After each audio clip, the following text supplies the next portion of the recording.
Kan Tuhan tuh atau semesta tuh pas respon. Apa yang kamu tanam ya kamu akan segera menuai kan itu kan. Oke. Nah, kelimpahan tuh untuk menuju kelimpahan kan ada prosesnya.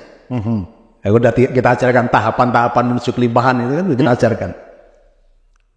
Dan semesta itu demokratis. Semua dikembalikan ke kita. Untuk cepat atau lambatnya tergantung kita. Energi yang kita sertakan tadi loh.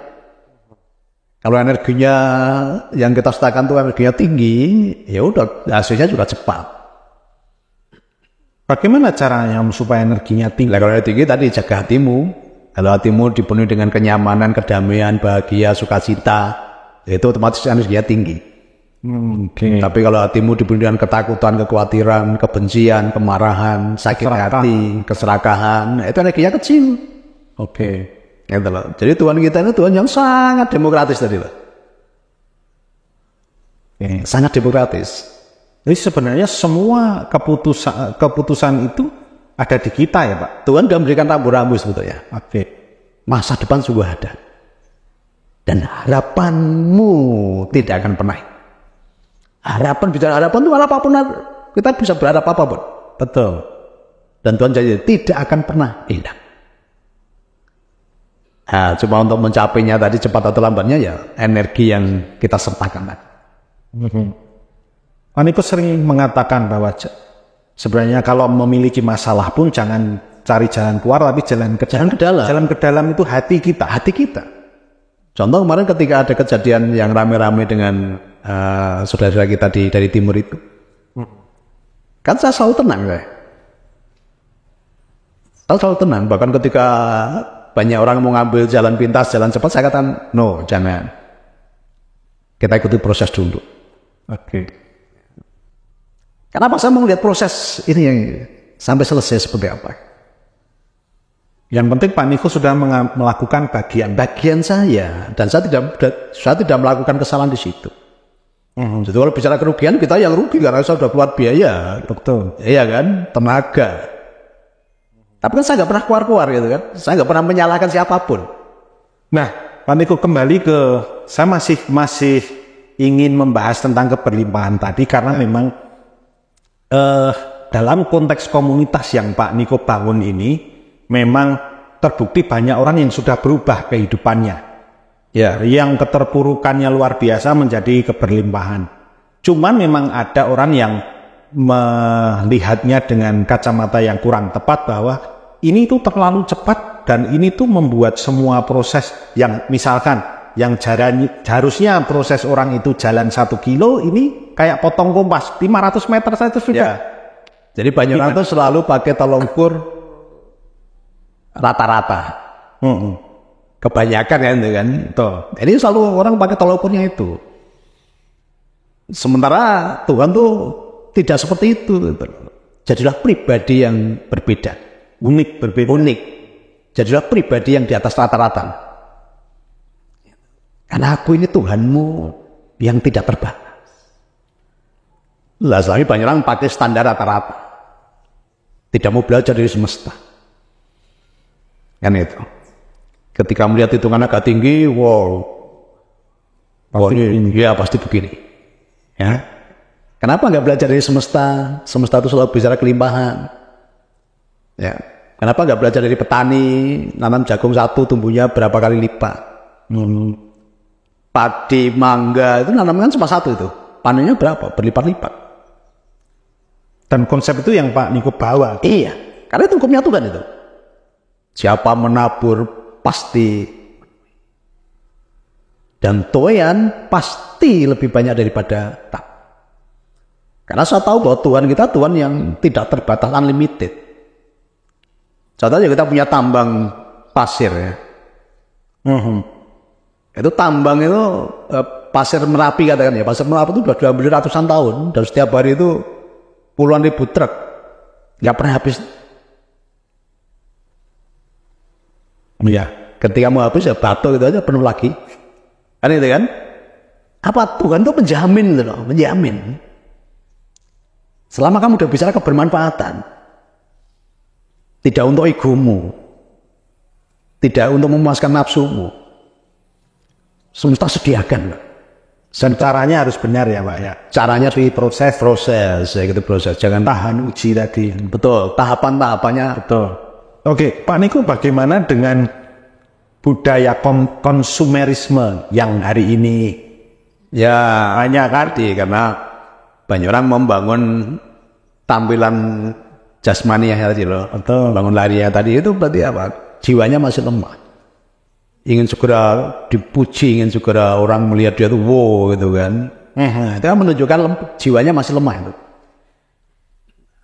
Tapi memang apakah zamannya memang begitu? Karena kalau kita lihat, saya pernah cerita juga dengan Pak Niko bahwa zaman dulu itu ada istilah bahwa aku berpikir maka aku ada. Ya. Nah, maka terus zaman sekarang ini lebih pada aku adalah apa yang aku belanjakan. Orang melihat bahwa seseorang, apa yang dimiliki seseorang itu yang memberikan nilai terhadap dia. Ya, makanya edukasi penting ya di keluarga kan itu kan. Contoh ya, yang saya terapkan ke anak saya nomor 2 yang masih di UNS itu, ketika dulu ditanya, ketika udah mau kuliah, ditanya, Mas, pengen mobil apa? Anak saya jawabnya apa? Udahlah, terserah, nggak usah baru, nggak apa-apa. Aaron pakai, nggak usah baru, nggak apa-apa, penting ada mobil. Pada kemampuan orang tuanya untuk membelikan, bisa dia bilang mobil apa aja bisa. Tapi juga nggak saya Pak, terserah. Tidak harus baru. Karena pertama kami mengedukasi gitu loh. Mengedukasi. Mungkin. Ya itu kan. Apa tanggapan Pak Niko mendengar itu? Ya sebagai orang tua, pertama kami bahagia karena anak saya sudah mengaplikasikan Ya. apa yang orang tuanya lakukan dulu. Ya. Sama saya dulu kan tidak terburu-buru dalam mengambil keputusan untuk membeli sesuatu yang biar kelihatan wah itu kan. Nah, saya pernah dengar cerita bahwa Pak Niko pernah memakai mobil apa kalau nggak salah meskipun uang. Ya, Livina. Nah, masih pakai Livina. Padahal saya beli Yang mendasari itu apa itu sebenarnya? ya tadi kan saya mengajar tadi, tunda dulu kenyamanan satu, nyaman selamanya kan. Betul.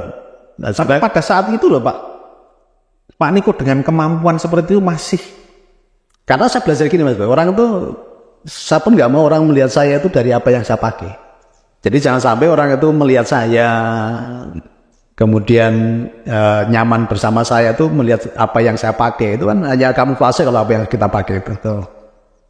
Ketika itu semua ditanggalkan, orang nanti akan berbalik kan itu kan. Terus saya belajar aja, lihat aku apa adanya ini. bukan ada apanya kan itu kan. Ya, kamu kalau ada nilai-nilai yang baik dalam hidupku ya silakan kamu nikmati, kamu pakai. Gitu. Jangan melihat apa yang kelihatannya baik. Akhirnya yang mendasari kenapa saya terbuka dengan semua orang untuk datang ke tempat saya itu. Supaya apa yang dilihat di YouTube dan apa yang saya lakukan keseharian itu sama gitu loh. Tuh. Dan memang bukan dibuat-buat, maka silakan datang. Ya, selama ini banyak orang datang aja belum pernah tapi sudah memberikan nilai kan itu kan. Betul. Bahkan ada yang di medsos itu Pak. Ya. Mencurigai Pak Niko begini. Dan akhirnya tadi makanya banyak orang belum pernah masuk ke rumah orang tapi orang itu sudah bisa menilai apa yang di dalam rumah itu loh. Kenapa nggak datang? Kalau bahasa di Muslim tabayun gitu kan. Silaturahmi, ya silaturahmi pun kan juga santai aja. Saya juga nggak pernah mencurigai orang. Mau datang dengan maksud apapun silahkan kan gitu kan. Iya. Kenapa nggak berusaha itu membangun silaturahmi kan itu?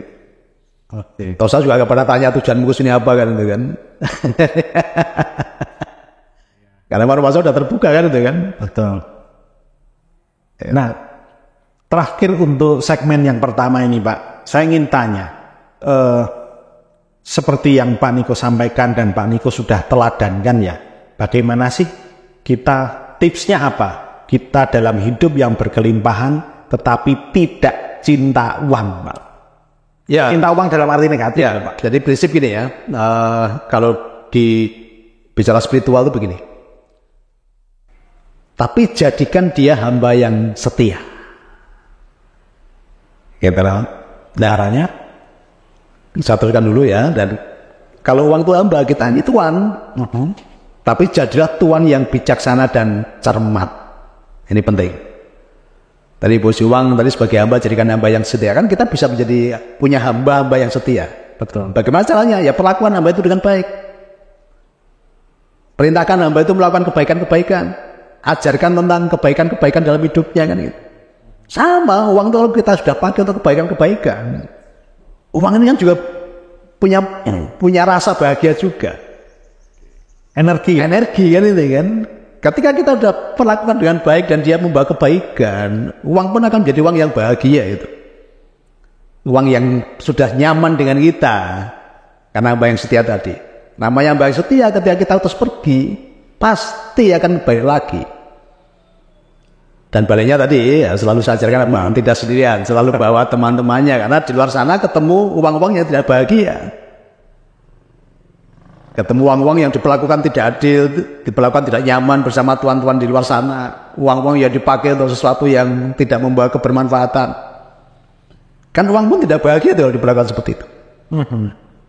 Maka ketika ketemu uang dari kita tadi, uang yang bahagia tadi, otomatis kan terjadi komunikasi di sana kan. Tuh, kamu kok bahagia sekali sih? Oh ya, karena aku punya tuan yang bijaksana dan cermat, yang sudah memperlakukan aku dengan baik. Oh, kalau gitu aku tak ikut kamu aja kepada tuan. Nah, ini gambaran sederhananya seperti itu, dan saya sudah mempraktekkan. Nah, hubungannya dengan uang dengan nomor seri ganjil itu apa, Pak? Kalau itu,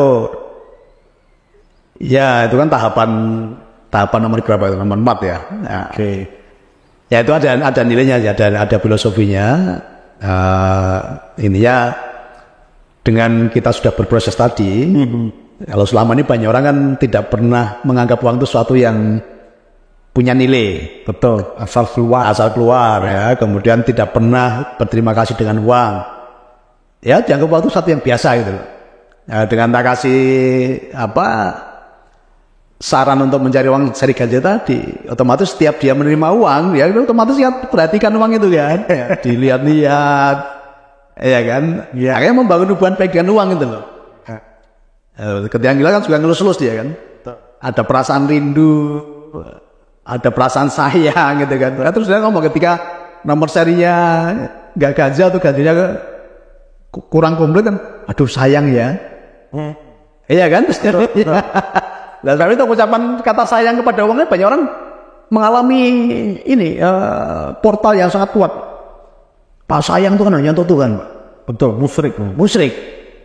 Kan gitu kan. Lalu sebenarnya pengajaran yang saya kasih pengajaran itu, tapi di dalam prakteknya otomatis tadi dia kan, ketika ada uang dia lihat, dia lus-lus juga. Ketika ganjilnya belum komplit, aduh sayang ya. Ini kan akhirnya membangun hubungan baik dengan uang itu. Tapi menurut pengalaman saya, semakin kita cari yang ganjil itu tidak dapat. Maka kan saya katakan jangan mencari apa yang datang. Kalau mencari nanti ada nafsu juga nanti. Ya, ada keinginan juga nanti kan. Iya. Kan justru apa yang datang nikmati. Justru kita ajarkan apa yang datang. Setiap yang datang, artinya apa yang datang itu yang kamu syukuri. Apa yang datang, apa yang ada dalam diri kamu itu yang kamu nikmati. Itu. Berapapun dan apapun. Jadi kita harus damai nyaman dengan apa yang datang, apa yang ada. Bukan apa yang belum ada. Ya kadang kita mulu apa yang belum ada. Ya justru kuncinya ketika kita sudah nyaman dengan apa yang ada tadi, kita sudah bisa bersyukur dengan apa yang ada. Justru Tuhan tambah-tambahkan. Nah, seringkali kita ini kan nggak bisa mensyukuri apa yang ada. Iya Pak. Justru kita mengeluh dengan apa yang tidak ada. Iya. Kalau kita semakin mengeluh dengan apa yang tidak ada, ya semakin jauh itu. Maka Tuhan mengajarkan apa? Berilah kami pada hari ini makanan kami secukupnya. Hari ini besok kan besok. Ketika hari ini kamu sudah bisa bersyukur gitu loh artinya. Pasti kamu nggak usah mikir yang besok. Yang besok itu Tuhan sudah sediakan berlimpah-limpah. Yang pasti baru. Ya, ketika kamu sudah bisa mensyukuri hari ini, gitu loh. Bukan berarti kok kita suruh pasrah hari ini saja gitu kan. Enggak. Belajar bersyukur untuk hari ini. Kalau hari ini kamu sudah mensyukuri apa yang ada dalam hidup, apa yang datang dalam hidupmu, ya udah, kamu nggak usah khawatir tentang hari esok. Maka selesaikan dulu syukurmu di hari ini. maka besok itu pasti Tuhan sudah sediakan. Ya, menjadi orang yang bersyukur di hari ini. Di hari ini, bukan yang mencemas, orang yang cemas akan hari esok, atau pahit karena masa lalu, atau stres, depresi karena masa lalu. Banyak orang ini kan kehilangan kebahagiaan karena apa? Karena depresi dan stres karena masa lalu, atau takut dan khawatir akan ya, ke depan. Dua waktu itu, Pak. Iya, biasa aja. Itu pencuri kebahagiaan. Maka the power of no, kekuatan di hari ini, rasa syukurmu di hari ini jauh lebih penting. Dan itu yang Tuhan mau seperti itu. Ya. Nah itulah nanti kehidupan pasti menjadi nyaman. Oke, apa itu belum terjadi, dipikirkan. Yang bikin stres adalah dramatisasi di dalam pikirannya itu. Termasuk ketika orang itu energinya buruk apa, karena dalam pikirannya itu diisi pikiran-pikiran yang jelek, yang kotor. Bahkan bukan yang untuk dirinya sendiri, orang lain pun dipikirin. Iya kan? Orang lain pun dipikirin itu loh. Habis energinya. Nah ketika banyak orang memikirkan kita dalam tanda kutip berpikir negatif, saya santai aja. Satu, terima kasih, dia sudah punya waktu, tenaga, energi untuk memikirkan saya gitu. Perhatian dengan saya kan, ini kan sebenarnya apa? Pecinta saya gitu loh, fan saya juga. Tapi dari tempat yang tersembunyi kan ini. Kan banyak orang itu mengikuti orang itu kan banyak tujuan kan. Ada yang mengikuti karena pengajarannya, karena kebaikan-kebaikannya, karena perbuatan-perbuatan dalam kesehariannya. Tapi ada yang mengikuti menunggu kapan ya orang ini ada lemahnya, kapan orang ini bisa saya jatuhkan. Iya. Kapan orang ini bisa saya serangan gitu kan? Ya. Ya bagi saya semua baik adanya. Harus katakan, jangankan saya, Nabi aja yang baik, tetap ada apa istilahnya, hater dan follower ya. Oh, ya. Itulah kehidupan. Jadi kita nggak usah terlalu memikirkan itu. Dan saya juga nggak terpancing dengan itu, karena itulah kehidupan. Ya, kamu melakukan hal yang baik juga tetap ada yang tidak suka, apalagi melakukan yang tidak baik gitu kan. Ya, maka selalu lakukan yang terbaik itu. Menjadi orang baik itu tetap akan selalu ada orang yang tidak suka. Pasti. Dan yang masalah bukan kita kan. Dulu yang masalah kan di orang itu. Betul. Nah, ngapain kita harus terpancing? Itu kan. Dan memang kita tidak harus berusaha untuk menyenangkan semua orang. Tidak ada satupun. Jangan kita. Ya tadi Nabi pun kan nggak bisa menyenangkan semua orang. Jadi ketika ada orang punya kata-kata kotor, kasar, mengatakan sesuatu yang buruk, itu kan orang itu baru memuntahkan isi hatinya. Dia baru mengeluarkan kotoran di dalam hidupnya kan itu kan.